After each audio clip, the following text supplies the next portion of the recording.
একটা হাদিস শরীফের মধ্যে রয়েছে, এক সাহাবী এসে প্রশ্ন করতেছেন, ইয়া রাসূলুল্লাহ, কিয়ামত কখন হবে? আজকে এইটা বলে শেষ করে দিব, এইটা যদি আমল করতে পারেন তাহলে আপনার জীবন ধন্য হয়ে যাবে।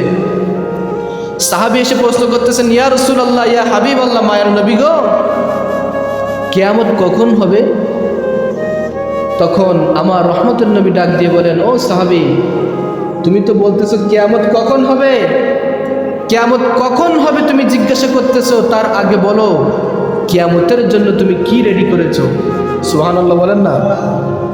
তুমি কিয়ামতের জন্য তুমি কি রেডি করেছো?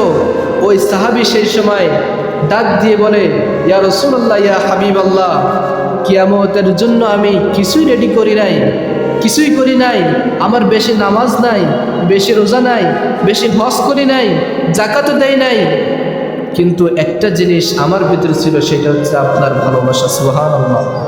কি ছিল? আপনার ভালোবাসা ছিল।